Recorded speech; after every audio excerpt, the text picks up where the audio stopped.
Hello everyone, नमस्ते, अस्सलाम वालेकुम, सत श्री अकाल। मैं हूं रोहित और आपका अपने यूट्यूब चैनल वे टू ज्ञानशाली में स्वागत करता हूं। आज हम चर्चा करेंगे मेंस के कुछ और क्वेश्चंस पर जो ग्लोबल पॉलिटिक्स से जुड़े हुए हैं या कहें इंटरनेशनल पॉलिटिक्स से जुड़े हुए हैं। और याद रखें, ये क्वेश्चंस जो आज हम डील करने वाले हैं ये सदाबहार क्वेश्चंस हैं। ये पेपर में आते ही आते हैं, मगर हम भूल यहाँ कर देते हैं। अगर इसे तैयार करके हम ना जाएं तो पेपर में हमारा टाइम कंज्यूम ज़्यादा होता है। और इस क्वेश्चन में सबसे बड़ी बात होती है, जो आज क्वेश्चन हम डील कर रहे हैं, फैक्चुअल नॉलेज ज़्यादा आपको पता होनी चाहिए, तभी आप एक अच्छा आंसर इसका लिख पाएंगे। साथ ही साथ हमने आपको पहले ही बता दिया था कि अगर आप जीआईसी मेंस की तैयारी कर रहे हैं तो एक चीज़ का विशेष ध्यान रखें, वो है जो यूपीएससी के ऑप्शनल पेपर हैं पोल साइंस के और पीएससी के पोल साइंस के ऑप्शनल पेपर हैं, उस पर अपनी नज़र बनाए रखेगा, उन्हें अपना आइडियल मान करके चलेगा। उसी के आधार पर आपने आंसर स्किल्स आपको सही करनी है, क्वेश्चन का क्राइटेरिया वहाँ से अपने लिए फिक्स करना है। साथ ही साथ समय समय पर हम भी आपके साथ क्वेश्चन शेयर कर जरूर रहे हैं। और जब ये वीडियो आ जाएगी, अपलोड हो रही है, उसके अगले दिन हम इस क्वेश्चंस की पीडीएफ आपको हमारे टेलीग्राम ग्रुप में डाल देंगे। चलिए फिर हम विस्तार से जानते हैं।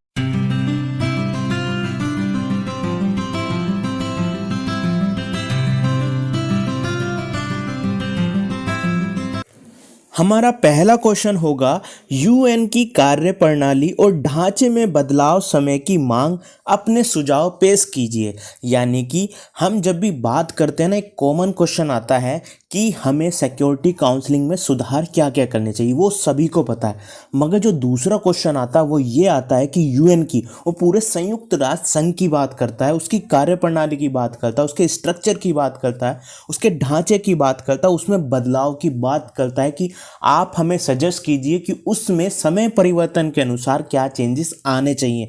तो याद रखना, जब भी हम चेंजेस की बात कर रहे हैं तो 3 चेंजेस अपने दिमाग में फिट करने, जब पूरे ही ओवरऑल, याद रखना ओवरऑल यूएन की बात हो रही हो तो 3 तरीके के बदलाव वहां पर देखे जाते हैं। पहला बदलाव उसके स्ट्रक्चर में यानी संरचना में, उसके जो अंग है उसके सुधार की बात हम यहां पर करते हैं, ठीक है। फिर दूसरा होता है उस संरचना के कार्यकारी तरीके पर, यानी कार्यप्रणाली कैसे काम कर रही है, उसे वर्क कैसे करती है, उसमें सुधार की बात होती है। और तीसरा होता है यूएन से जुड़े हुए विशेष तौर पर काम करने वाले संगठन या इनिशिएटिव, जैसे यूएनएचआरसी या कहें यूएनडीपी या कहें अन्य जितनी भी इस तरह की संस्थाएं हैं, चाहे आईएमएफ हो, वर्ल्ड बैंक हो, उससे जुड़े हुए बदलाव यहां पर हम शामिल करते हैं। तो क्या कहा हमने, 3 तरीके के बदलाव यहां पर शामिल किए जाते हैं, उसकी संरचना में, उसकी कार्यप्रणाली के तरीके में यानी कार्य करने के तरीके में, और तीसरा उससे संबंधित इंस्टीट्यूशन या इनिशिएटिव या संस्थाओं पर, ठीक है।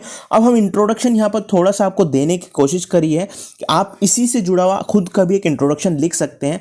तो शुरुआत करते हैं। 24 अक्टूबर 1945 में संयुक्त राष्ट्र की स्थापना विश्व शांति और सुरक्षा को बढ़ावा देने के प्राथमिक उद्देश्य के साथ की गई, परंतु सेकेंड वर्ल्ड वॉर उपरांत शीत युद्ध के दौर ने वैचारिक खेमे में बटी दुनिया और हथियारों की दौड़ ने संयुक्त राष्ट्र को यानी कि यूएन की प्रासंगिकता पर सवालिया निशान खड़े कर दिया, यानी क्वेश्चन मार्क आ गया, जिसका अब हम यहाँ पर उसका एग्जाम्पल दे रहे हैं कि क्या, जिसका प्रत्यक्ष प्रमाण समय समय पर विश्व समुदाय ने सुना और देखा है। जैसे वियतनाम युद्ध हो गया, इराक युद्ध हो गया, फिलिस्तीन वाला मुद्दा हो गया, अफगानिस्तान विवाद हो गया, आज भी देख रहे हैं उसे हम, कॉन्गो की हो गया, लीबियन नरसंहार हो गया। ये सब जो घटनाएं हमने यहाँ पर लिखी है ना, ये वह घटनाएं हैं जहाँ पर यूएन को सफलता नहीं मिली है, जहाँ पर पश्चिमी ताकतों ने अपना दबदबा दिखा करके यूएन को भी ठेंगा दिखाने की कोशिश की है। तो उस आधार पर हमने यहाँ अपना इंट्रोडक्शन तैयार किया है, जो संयुक्त राष्ट्र की असफलताओं में शामिल रहे हैं। इसलिए उसकी उत्पत्ति के साथ ही उसकी संरचना, हमने कहा ना संरचना पर, उसकी कार्यकारी भूमिका पर, यानी कि उसका जो स्ट्रक्चर जो काम करता है उस पर, और सहायक संगठन और कार्यकारी संस्थाओं में बदलाव की बात होती रही है। देखो, ये था पूरा इसका इंट्रोडक्शन। अब आगे चलते हैं। सबसे पहले बात करते हैं इसके जो कार्यकारी अंग हैं, यानी इसके जो ऑर्गन्स हैं, उसके जो उत्पत्ति के कारण रहे और जिसके बाद हमने अंग बनाए, उसकी बात करते हैं। सबसे पहली बात आती है, जो सबसे देखो फेमस चीज़ है, वो है संयुक्त सुरक्षा परिषद, सिक्योरिटी काउंसिल। सिक्योरिटी काउंसिल की बात करें तो ये कहा जाता है कि अगर पूरी दुनिया में आप लोकतंत्र कायम करने की बात कर रहे हैं और उस लोकतंत्र कायम करने के लिए, शांति कायम करने के लिए आपने एक पावर हाउस बनाया है, और वो पावर हाउस किसको बनाया है, सुरक्षा सुरक्षा परिषद को, तो उसमें भी लोग आफ्टर देखें, कोल्ड वार देखें, तो सबसे ज़्यादा सुधार की बात यहाँ होने वाली है। और वो बात ये होती है कि जो इसकी वीटो की पावर है वो क्या है, उस वीटो की पावर को बहुमत व्यवस्था में बदला जाए। आपको पता है कि P5 कंट्री होती है, उस P5 कंट्री के पास वीटो पावर होती है कि यानी कि पांचों पावर में से अगर किसी भी एक व्यक्ति ने यानी किसी एक देश ने प्रस्ताव रोक दिया तो वो पूरा प्रस्ताव गिर जाता है। वैसे ये कहा गया जब हम पूरे वर्ल्ड में क्या कर रहे हैं, लोकतांत्रिक मूल्यों की नींव रखना जा रहे हैं, तो क्यों ना सिक्योरिटी काउंसिल को भी लोकतांत्रिक मूल्यों के अनुसार ढाला जाए, यानी कि वीटो की जगह बहुमत व्यवस्था को लाया जाए, यानी कि बहुमत प्रणाली हो। अगर 5 में से 3 भी एग्री है तो उस प्रस्ताव को पास कर देना चाहिए। ठीक है,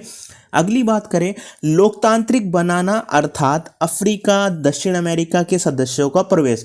हम देखते हैं पूरे जो है कॉन्टिनेंट में हम देखते हैं जो P5 कंट्री कहीं ना कहीं यूरोपीय देशों से भी, यूरोप या नॉर्थ अमेरिका, एशिया से भी वहाँ पर क्या मिला हुआ है, उन P5 कंट्रियों की सदस्यता है।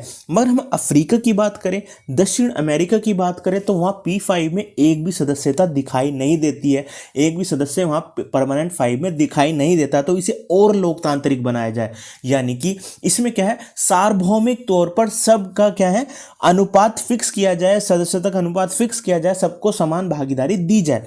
अगला विवाद जो है, उस विवाद को बहुत इंपॉर्टेंट है, ये जो मैंने स्टार लगा हुआ है, मैंने एक ये थ्योरी है, लोकतंत्र से जुड़ी हुई थ्योरी है, और वो अमेरिका के व्यक्ति थे, उनका नाम याद नहीं आ रहा था मुझे। ठीक है, मैंने नोट्स अपने तलाशने की कोशिश की मगर वो मुझे मिले नहीं। ठीक है, जब मिलेंगे तो मैं उनका नाम बता दूंगा, बस उनकी थ्योरी बता देता हूँ। और यहाँ पर उसे हम जोड़ रहे हैं। जब सुरक्षा परिषद की बात आती है तो कहा जाता है विवाद और तीसरे पक्ष को सम्मिलित किया जाए, शामिल किया जाए। क्या होता है, जब यूएन के सिक्योरिटी काउंसिलिंग में जब प्रस्ताव जाता है, कोई मुद्दा होता है, उस पर वोटिंग होती है, तो वो प्रस्ताव गिर जाता है किसी भी एक सदस्य के द्वारा। मगर ये कहा जाता है, आप सुधार के लिए बात कर रहे हैं, हम सुधार की बात कर रहे हैं यहाँ पर, और ये विवाद भी बनता है और सुधार भी यहाँ पर निकलेगा।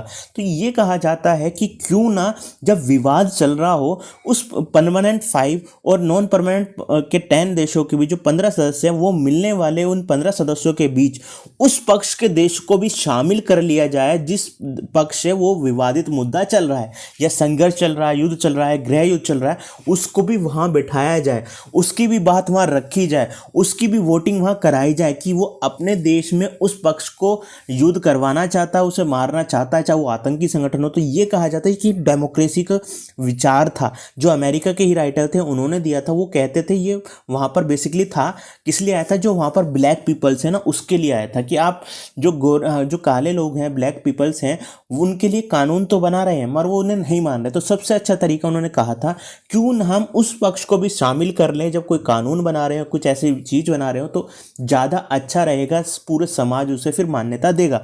वैसे ही ये कहते हैं सुरक्षा परिषद में हमें तीसरे पक्ष को सम्मिलित करना चाहिए। तीसरे पक्ष का मतलब यहाँ हो गया परमानेंट 5 तो है ही है, नॉन परमानेंट 10 होंगे, और जो तीसरा पक्ष होगा जिसके साथ विवाद जुड़ा उसे भी उस समय शामिल किया जाए, यानी कि अनौपचारिक रूप से, वो परमानेंट ना हो, अनौपचारिक रूप से। ठीक है, फिर अगली बात करें, अगला है चार्टर के अध्याय। देखो जब हम सुरक्षा परिषद की बात करते हैं ना तो अध्याय 6 और 7 बहुत इंपॉर्टेंट है, जिसमें सबसे ज़्यादा महत्वपूर्ण है अध्याय 7। याद रखना कभी भी 6 और 7, मैं 6 अभी बाद में बताऊंगा, पहले 7 की बात करते हैं। अध्याय 7 जो आर्टिकल 39 से 51 के अंदर में है, महासभा को शामिल करना है। देखो अब बताता हूँ क्या शामिल करना है। सबसे पहले अध्याय 6 की बात करते हैं, चार्टर के अध्याय 6 की बात करते हैं। वो ये कहता है दुनिया में जो भी अशांति हो रही है, युद्ध हो रही है, या कोई भी झगड़ा हो रहा है, गृह युद्ध हो रहा है, उसे शांतिपूर्ण विवाद को हल करने के लिए हम क्या करेंगे, शांतिपूर्ण उनसे वार्ता करेंगे, संधि करेंगे। वहाँ पर हमें उनके साथ जोर जबरदस्ती नहीं करनी है, लड़ाई नहीं करनी है, हथियार नहीं उठाना है, शांति प्रिय ढंग से उसको समाप्त करना है। मगर अध्याय 7 क्या कहता है, अगर वो पक्ष हमारी बात नहीं मान रहा है तो हम क्या करेंगे, वहाँ पर जो सुरक्षा परिषद है वो क्या करेगी, बल और या बल कहें या सैन्य कार्रवाई का उसे अधिकार है, सामूहिक रूप से सैन्य कार्रवाई वो करेगी। और ये पूरा अधिकार किसे दिया गया है, हमारी सिक्योरिटी काउंसिल को। ठीक है, मगर यहाँ विवाद ये उठता है कि जब भी देखें ये अपनी मर्जी चलाती है और अपनी अनुसार ये जो P5 कंट्री है, क्योंकि परमानेंट 5 हैं और नॉन परमानेंट उनकी ज़्यादा नहीं चलती है। परमानेंट 5 का ही निर्णय अंतिम होता है, ठीक है। वो अपने अनुसार किसी भी देश का पक्ष का, विपक्ष का या देश का समर्थन कर देते हैं, उसके विपक्ष में चले जाते हैं। तो क्या होता है कि हम शांति के लिए बनाया गया संगठन खुद अशांति फैलाने का कारण बन जाता है। इसलिए क्या है, उसकी इस शक्ति पे कहीं ना कहीं अध्याय 7 पर कंट्रोल हमें महासभा को भी देना चाहिए, ठीक है। तो याद रखना है, सबसे बड़ा बदलाव की बात है ये वाला और इसका ये वाला, ठीक है। बाकी ऊपर के दो तो आपको वैसे ही पता है, वो आप खुद से बना सकते हैं। अब जो आर्टिकल 51 वाला है, देखो आर्टिकल 51 वाला मैंने क्यों इसमें शामिल किया है, आपने अगर नेट का पेपर दिया होगा तो इससे ही जुड़ा हुआ आपको देखने के लिए मिला होगा। क्या देखने के लिए मिला, वहाँ पर पैसेज आया था पोल साइंस का नेट का पेपर में इस बार जो आया था, सेकंड शिफ्ट वाला आया था, ठीक है। तो आर्टिकल 51 क्या कहता है, अगर यूएन का कोई सशस्त्र आक्रमण युद्ध में फंसा है, कोई सदस्य आक्रमण में फंसा है, युद्ध में फंसा है, तो उसे यह अधिकार है व्यक्तिगत और सामूहिक रूप से आत्मनिर्णय ले सकता है, ठीक है। वो अगर युद्ध लड़ रहा है ना, तो हम उसे छेड़ेंगे नहीं, उसे परेशान नहीं करेंगे, उसे पूरा अधिकार है वो उसे समाप्त करे, अपने अनुसार लड़े, जैसी चाहे मर्जी उसे समाप्त करने की कोशिश करे, ठीक है। उसे आत्मनिर्णय लेने का अधिकार है, ठीक है। परंतु देश जब कार्रवाई करेगा तो सबसे बड़ा ध्यान रखना, लूप होल है, यहाँ पर लूप होल है, सब जब वह कार्यवाही करेगा, एक्शन में आएगा, तो सुरक्षा परिषद को बताएगा। देखो यहाँ इसकी आलोचना की जाती है, क्यों सुरक्षा परिषद को बताए। सुरक्षा परिषद के 5 जो परमानेंट सदस्य हैं वो तो अपना हित पहले देखते हैं। अगर वहाँ पे रशिया है, अगर वो भारत उसके पक्ष में रहा है तो वो भारत का समर्थन है, अमेरिका नहीं है तो वो अलग चला जाता, चीन है अलग चला जाता, ठीक है। तो उसे बताने का मतलब क्या है कि हम अपने आत्मनिर्णय खुद से नहीं ले पा रहे हैं। साथ ही जब सुरक्षा परिषद को लगे, दूसरा विवादित पॉइंट यहाँ पर, साथ ही जब सुरक्षा परिषद को लगे कि स्थिति अंतर्राष्ट्रीय सुरक्षा और शांति को प्रभावित कर रही है, तो वह देश की आज्ञा नहीं लेगा। सबसे बड़ी चीज आ गई, आज्ञा नहीं लेगा। यानी कि अब वो लग रहा है खुद से ही, P5 कंट्री को ये लग रहा है कि भैया वो ना तो हमसे परमिशन ले रहा है, अगर परमिशन में लिए तो उसके बस के कुछ नहीं रहा है, या वो ज़्यादा अशांति पूरे वर्ल्ड में फैला रहा है, पूरे अपने पड़ोसियों को भी परेशान कर रहा है, तो वह उससे नहीं पूछेगा और उसके देश में हस्तक्षेप कर देगा, यानी कि उसके कार्य में, युद्ध में हस्तक्षेप करके उसे प्रभावित कर देगा। तो इसी के आधार पर इसकी ना बहुत आलोचना होती है, आधा वर्ल्ड इसके पक्ष में होता है और आधा वर्ल्ड इसके विपक्ष में होता है, और उसका कारण है P5 कंट्री खुद, ठीक है। इसी के लिए जो हमारे हैवीलैंड है, हैवीलैंड ने इसे लूप होल कहा, ये याद रखना, हैवीलैंड ने लूप होल कहा है, क्योंकि सुरक्षा परिषद को जो अधिकार दिया ना, सबसे बड़ी कमी यही है कि यहाँ पर महासभा को शामिल नहीं किया है और ये खुद से ही इंटरफेयर कर देता है, चाहे अफ्रीका के देशों में देख सकते हैं हम जैसे। तो इसके आधार पर यह बात आई, सुरक्षा परिषद में आपके क्या सुझाव है कि सुधार हुआ जाए, ठीक है। अब आगे चलते हैं, इसका ही एक और है, वह है अनुच्छेद 34। सुरक्षा परिषद ऐसे किसी भी निर्णय की जांच कर सकती है जिसे अंतर्राष्ट्रीय शांति और स्थिरता भंग हो रही हो। देखो अब ये भी विवादित है, ये क्या है कि वो खुद अपनी मर्जी से ऐसे मुद्दे को अपने पटल पर रखवा लेती है, अपने मंच पर रखवा लेती है जो विवादित चल रहा हो, अंतर्राष्ट्रीय शांति और स्थिरता को भंग कर रहा हो। मगर क्या होता है, अगर मान लीजिए भारत का एक पर्सनल मैटर चल रहा है, ठीक है, पर्सनल मैटर क्या चल रहा है, कश्मीर वाला मुद्दा, ये खामे का P5 कंट्री चीन वहाँ पर प्रस्ताव लिया था और वो पाकिस्तान का समर्थन करते हुए मुद्दा वहाँ लिया था, तो ये विवादित रहा है कि किसी के स्थानीय और घरेलू मुद्दे को वहां पर चर्चा करने का मतलब क्या बनता है। तो इसका भी विरोध किया जाता है कि किसी के, वैसे तो यूएन का जो पूरा स्ट्रक्चर चार्टर देखा उसमें साफ मना किया गया है किसी के घरेलू मामले में दखल नहीं देना, मगर क्या है सेकेंडरी रूप से यहाँ पर जो जिस देश का सदस्य है, P5 कंट्री का सदस्य दोस्त होता, उसके मुद्दे यहाँ पर ले आते हैं, ठीक है। तो ये विवादित रहा है। महासभा की बात करते हैं, तो महासभा में देखें कुछ सुधार की मांग क्या है, चर्चा परामर्श मंच से निर्णायक अंग बनाया जाए, ठीक है। अंतर्राष्ट्रीय शांति और सुरक्षा पर केवल सलाह ना दे, केवल क्या करती है महासभा, सलाह का काम करती है। पूरे वर्ल्ड की संसद है, पार्लियामेंट इसे कहा जाता है। जब पार्लियामेंट का काम करता है कानून बना करके पेश करना, मगर क्या होता है यहाँ पर केवल वो सलाहकार की भूमिका में रहती है, इसे सलाहकार के बजाय निर्णायक भूमिका में भी होना चाहिए। अगली बात करें अनुच्छेद 4, नई सदस्य के प्रवेश पर प्रथम अधिकार महासभा को है, ना कि सुरक्षा परिषद को। देखो ये वाला भी टॉपिक क्या था, अभी आपने देखा असिस्टेंट प्रोफेसर का पेपर आया था, वहां पर एक क्वेश्चन पूछा हुआ था, ठीक है। तो क्या है, जब नए सदस्य का प्रवेश होता है ना यूएन के अंदर, वहां पर कंपलसरी P5 कंट्री की हामी चाहिए होती है, उनकी सहमति चाहिए होती है। अगर वो सहमति नहीं देंगे तो यह नया सदस्य प्रवेश नहीं कर सकता है। तो इसे भी चेंज जरूर करना चाहिए। यूएन में जब हम कोल्ड वार चल रहा था तो इसका मिसयूज किया गया था, ठीक है। अगली बात करें अल्प विकसित और विकासशील देश से जुड़े मुद्दे या मुद्दों पर मसलों पर विशेष बहुमत का प्रावधान हो, ना कि साधारण बहुमत का। देखो अब क्या है, बहुत ही विवादित है ये भी, ठीक है, जो आप अक्सर चर्चा में सुनते होंगे या बुक्स में तो ये नहीं मिलता है, ये न्यूज़ पे ज़्यादा होता है। ये क्या मुद्दा है, ये कहते हैं क्योंकि दो तरीके के संशोधन वहाँ किया जाता है, या तो 2/3 से विशेष बहुमत जिसे हम कहते हैं, या साधारण बहुमत से। तो अल्प विकसित और विकासशील वाले देश क्या कहते हैं, जब भी हमारी बात आती है, कुछ ऐसे मुद्दे हमसे रिलेटेड होते हैं, तो वहाँ पे जो विकसित कंट्री है महासभा में बैठी हैं, वहाँ पर उन मुद्दों को साधारण बहुमत से पास कर दिया जाता है। मगर इनका क्या मानना है, क्योंकि ये हमसे जुड़े हुए मुद्दे ज़्यादा है, इसलिए 2/3 बहुमत उस पर जरूर होना चाहिए, क्योंकि वो अपनी मर्जी चलाते हैं और ऐसे कानून पास कर देते हैं जो हमारे देशों के लिए हितकर नहीं होते हैं। तो एक बदलाव ये हो गया। और ये मांग अगली होती है कि शांति के लिए एकता प्रस्ताव को अनिवार्य किया जाए, ठीक है, ये बात आ गई। फिर अगली बात करें, आर्थिक और सामाजिक परिषद, आपको पता ही है, मूलभूत मुद्दों पर सलाह भारी दबाव मुक्त और बाध्यकारी बने। ये क्या है, जो ये मूलभूत मुद्दे होते हैं, जैसे भूखमरी हो गई, गरीबी होगी, आर्थिक असमानता होगी, जो ये मुद्दों पर अपनी राय देती है महासभा को, इन्होंने कहा है, या सुरक्षा परिषद को इन्होंने कहा है, वो बाध्यकारी होनी चाहिए। जब एक आपने थिंक टैंक बना रखा है, वो आपको सलाह दे रहा है, तो कुछ ना कुछ उस पर दबाव भी किसका होता है, P5 का। वो बताते हैं कैसे दबाव होता है। देखो इसमें P4 सदस्य तो इसके हमेशा ही बना देते हैं। देखो 54 इसके सदस्य हैं, उसमें 4 सदस्य आपको हमेशा मिलेंगे। वो कौन से होते हैं, P4 वाले। वैसे तो P5 कहा जाता है, बस चीन को हटा करके ना, फ्रांस, अमेरिका, ब्रिटेन और है रशिया, ये चारों हमेशा इसके सदस्य बने ही रहते हैं। तो विवाद रहता है कि ये यहाँ पर भी अपना दबदबा कायम रखते हैं, तो बाध्यकारी रूप से वो सलाह देते हैं कि हमारे अकॉर्डिंग नीतियाँ बनाई जाए, चाहे वो गरीबी से जुड़ी हो, कृषि से जुड़ी हो, सब्सिडी से जुड़ी हो, आर्थिक असमानता से जुड़ी हो, जनसंख्या नियंत्रण से जुड़ी हो। तो ये सब प्रभाव देखा गया है। और एक और विवाद जुड़ता है कि 10 वर्ल्ड की जो सबसे विकासशील देश है ना, उनका हमेशा से यहाँ प्रतिनिधित्व रहता है, उन्हें सदस्यता हमेशा से दी जाती है। उसका विवाद ये है कि ये कहा जाता है, या ये इसका प्रावधान है, कि एक बार जो सदस्य बन गया, वो दूसरा कंटिन्यूअस यानी कि निरंतर रूप से दोबारा उसका सदस्य बन सकता है, कंटिन्यूअस, ठीक है। तो ये भी क्या है, 10 परमानेंट उसमें सदस्य ऐसे बन गए हैं जो सदा उसके सदस्य बने रहते हैं।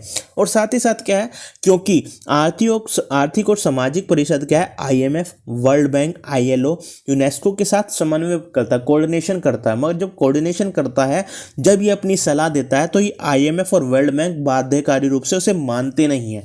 और ये किस लिए बनाया गया था, वे बेसिकली विकासशील देशों की और विकसित देशों की अल्प विकसित देशों की सलाहों के लिए बनाया गया था। मगर IMF और वर्ल्ड बैंक पे भी क्या देखने के लिए मिलता है, हमें दबदबा देखने के लिए मिल जाता है, P5 कंट्री का, या कहें विकासशील देशों का, वेस्टर्न कंट्रियों का। ठीक है, ये इससे जुड़ा हुआ विवाद था। अब क्या है, अंतर्राष्ट्रीय न्यायालय की बात करते हैं, ठीक है। इसमें क्या है, लोकतंत्र के मूल शक्ति के संतुलन पर कायम नहीं था, या शक्तियों का पृथक्करण। ये क्या है, जब अंतर्राष्ट्रीय न्यायालय बनाया गया, तो हम क्या कहते हैं, जस्टिस के लिए जुडिशरी बनाई गई, तो हम देखते हैं हर किसी देश में ना बैलेंस होता है पावर का।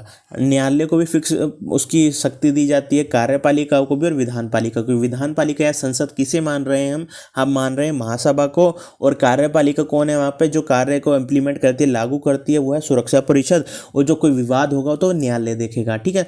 मगर क्या होता है, यहाँ पर न्यायालय केवल क्या करता है, यहाँ पर सलाहकारी निर्णय करता है, ठीक है। तो ये कहा गया, न्यायालय तो दे दिया गया, मगर क्या है, ये सलाहकारी की भूमिका में होता है, ठीक है। तो इसको थोड़ा सा और सुधार करने की जरूरत है। साथ ही साथ जो अगला विवाद इसके साथ जुड़ा हुआ है, दो पक्षों में होने वाले विवाद पर भी, चाहे वे अंतर्राष्ट्रीय स्तर पर अशांति पैदा करते हों, अगर दोनों पक्ष न्यायालय में इस मामले को लाने के लिए पक्षधर नहीं है, तो मामला न्यायालय में नहीं जाएगा।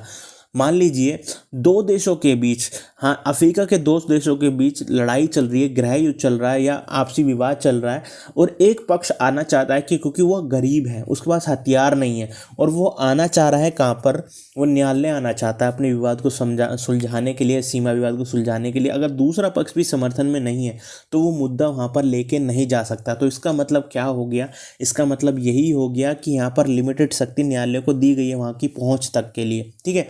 तो किसी एक भी सदस्य के जाने पर केस जरूर चलना चाहिए। दूसरा, अगर कोई वो निर्णय ले लेता है तो वो कोई इम्प्लीमेंट कराता है, हम खुद उसके निर्णय को मानते नहीं हैं। इम्प्लीमेंट सुरक्षा परिषद करा जाती है बाध्यकारी रूप से, यानी कि यहाँ पर अवमान्य कर देते हैं हम, उसका जो उसकी राय को नहीं हम मानते किसकी, न्यायालय की। तो ये भी विवाद है, इसमें भी सुधार होना चाहिए। अगली बात करते हैं परमाणु निशस्त्रीकरण और यूएन। जो अगला विवाद जुड़ा हुआ है इससे, देखो अब ये हमने कहा था ना कि उसके जुड़े हुए अंग हैं, यानी कि संस्थाएं, इनिशिएटिव जो समय समय पर लेती रही है उससे जुड़ा हुआ है।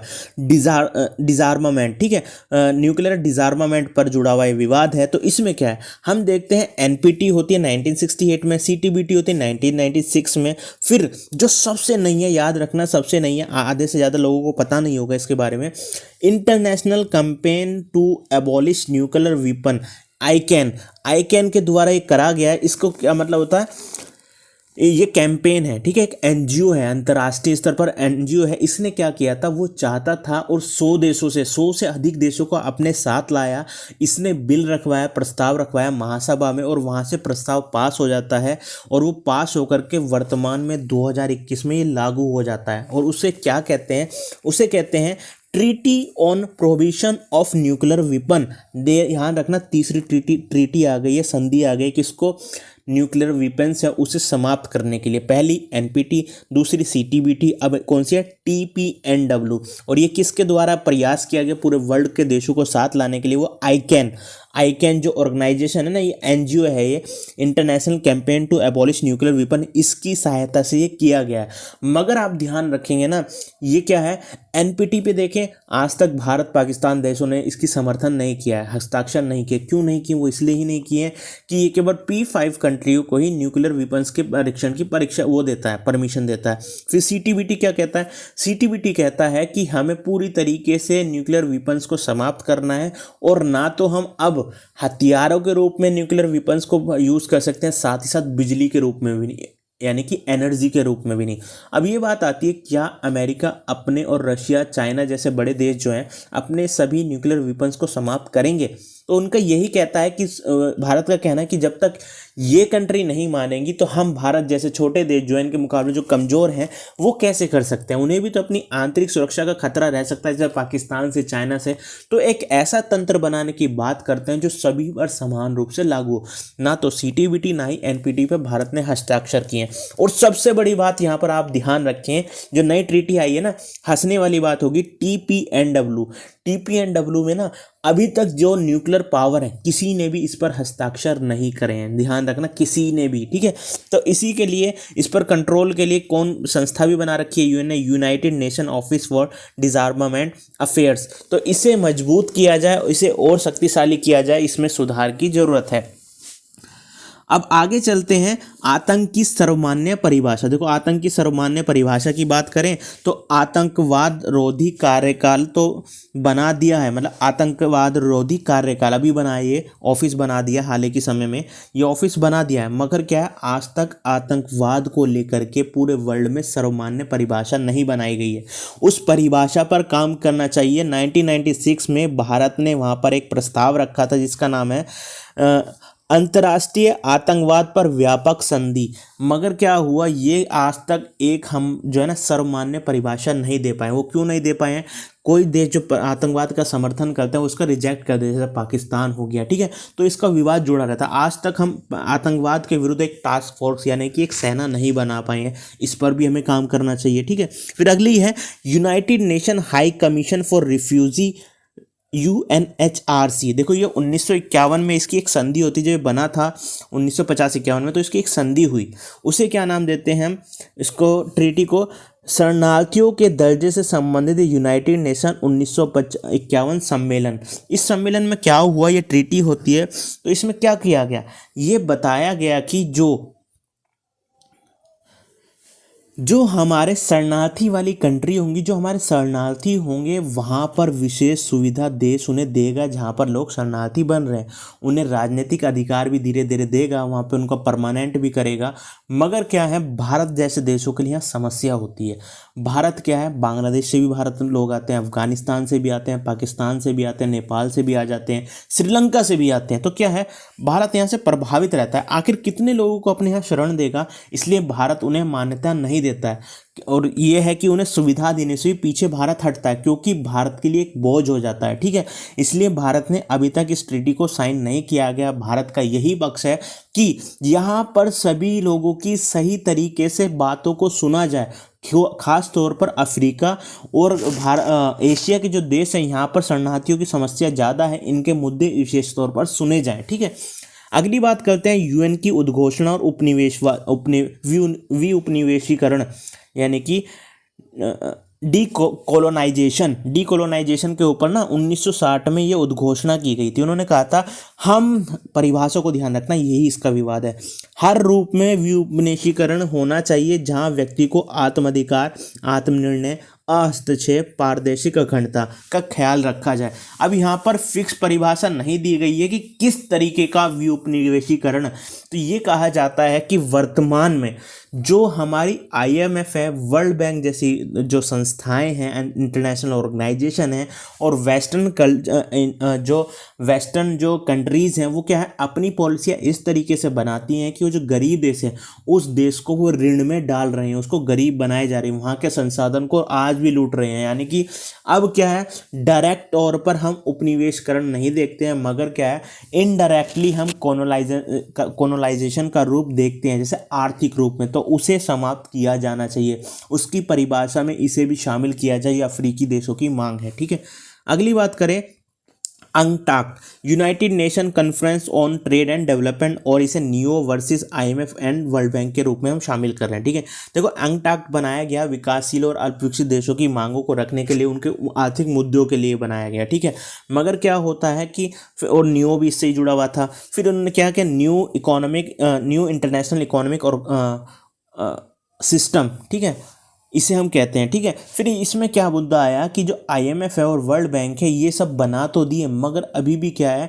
इनका जो विकासशील देशों की मांग है और साथ ही साथ अल्पविकसित देशों की मांग है, आईएमएफ और वर्ल्ड बैंक जैसे ऑर्गेनाइजेशन को लोकतांत्रिक और बनाया जाए, पारदर्शिता इनके कामों में लाई जाए, जवाबदेहिता फिक्स की जाए। अगर कोई एक पिछड़ा देश है, अगर वो गरीब हो जा रहा है या उसकी अर्थव्यवस्था गिर रही है, तो वहाँ पर जवाबदेह इन्हें बनाया जाए। ठीक है, इस पर भी जैसे हम देखें 1970 तक क्या होता था, भुगतान संतुलन हेतु ऋण सहायता बाध्यकारी थी। ठीक है, अब क्या है, WTO जैसे व्यापारिक संगठन को पर यूएन का दबाव बना रहता है। ठीक है, इसका दबाव बना रहता है और ये मांग उठती है, जो WTO एकमात्र ऐसी संस्था है, ऑर्गेनाइजेशन है, जो यूएन के अंडर में नहीं आती, और विकासशील देश और साथ ही साथ जो पिछड़े देश हैं, अल्पविकसित देश, वो मांग करते हैं इसे यूएन के अंडरटेकिंग में लाया जाए, मगर क्या है, विकसित देश इसे लाते नहीं हैं। ठीक है, फिर अगला लास्ट है, उसमें हम देखेंगे, वो लास्ट ये है कि जलवायु परिवर्तन पर संयुक्त राष्ट्र फ्रेमवर्क कॉन्वेंशन, यानी कि जितने भी कन्वेंशन होते हैं वो क्या है,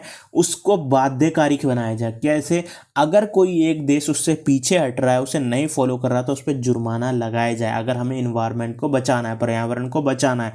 मगर क्या होता है, अमेरिकी जैसे पावरफुल कंट्री कभी भी यहाँ से चली जाती है, जैसे ट्रंप ने बाहर अपने आप को निकाल लिया पेरिस सम्मेलन से, समझौते से, मगर क्या है, अब जो बाइडेन के समय दोबारा इसमें अंदर उसने प्रवेश कर लिया। मगर हमारा ये मानना है कि ऐसी कंट्रियों पर कुछ न कुछ जुर्माना लगाया जाए, जिस पर सार्वभौमिक रूप से एक सहमति बन सके पर्यावरण के संरक्षण के लिए और जलवायु परिवर्तन को रोकने के लिए। ठीक है, तो ये था आपका अब हम अपने दूसरे क्वेश्चन की ओर चलते हैं, और हमारा दूसरा क्वेश्चन है, सुरक्षा परिषद में सुधार हेतु ऐतिहासिक कदम और संघर्ष तथा भारत की प्रबल दावेदारी। देखो, ये भी सदाबहार क्वेश्चन है और पहले वाला भी सदाबहार क्वेश्चन था, और इसमें क्या है, ये क्वेश्चन की वीडियो ना हमने पहले ही बना रखी थी, और उस क्वेश्चन की वीडियो का लिंक हम डिस्क्रिप्शन में दे देंगे, मगर यहाँ पर कुछ इंट्रोडक्शन है, उसे ज़रूर देख लें।